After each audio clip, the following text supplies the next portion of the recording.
Did you know the US military might be facing a silver shortage? And I don't mean they're running out of money. I'm talking about a real physical shortage of a metal that's absolutely critical for modern defense. Think about it. Silver is in everything. It's in the advanced electronics for radar systems, the guidance components of missiles, and the complex circuitry of satellites. It's a superconductor, and for many high-precision military applications, there's simply no substitute. But here's the problem. Public reports suggest that military stockpiles are low, and getting more is becoming harder. Global demand is skyrocketing, and the supply chain is tight. Now, this might sound like a simple supply and demand issue, but if you look at history, it's a recurring pattern that signals something much bigger. Shortages of strategic resources often pop up during major geopolitical shifts. It's not a conspiracy, it's just how things unfold. Let's break it down into 3 phases. First, there's dependency. A powerful nation starts using a specific material for its military and economy. It becomes deeply embedded in their technology and infrastructure. Everything works great, as long as the supply is stable and cheap. Second, the supply tightens.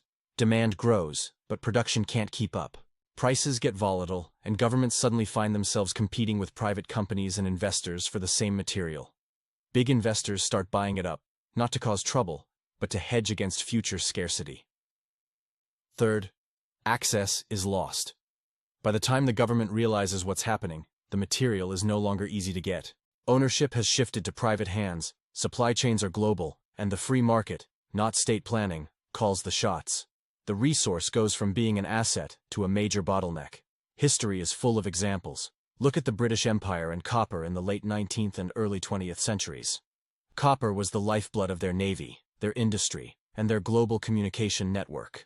As their own mines ran dry, they relied on imports controlled by private capital. By the time Britain's global power faded after World War I, control over copper had moved to new financial centers, especially in the US. The copper was still there, but access and influence had changed hands. Or consider Germany's reliance on high-grade iron ore from Sweden during World War II. As the war dragged on, getting that ore became more expensive and less reliable, crippling their war machine. So, when we look at the silver situation today, it's not just about the military. Demand is also surging from renewable energy, medical tech, and consumer electronics. Meanwhile, mining output is slow, and most of the available silver isn't in government vaults. It's held by private firms and investment funds. People often blame things like supply chain disruptions or political tensions. And those are real factors. But they don't explain the bigger trend. Why these shortages seem to happen right when the world is going through major economic and strategic change. What this suggests isn't a sudden collapse, but a transition. These resource shortages are like a warning light on the dashboard. They appear late in the game, after deeper problems like debt, institutional slowdowns, and global competition have been building up for years. They signal that the old way of doing things is being tested by a new reality. So what does this mean for the next decade? We can expect more competition over critical materials. Governments will try to secure their own supplies through new policies and diplomacy, while private and international players will gain even more control over resource ownership. These shifts don't happen overnight.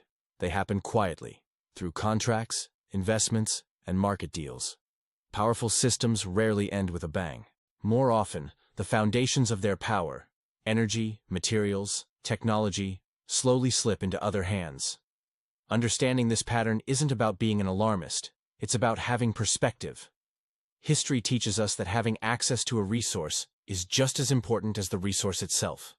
And these massive transitions are often visible long before anyone officially admits they're happening. It's all about recognizing where we are in the cycle. Thanks for watching.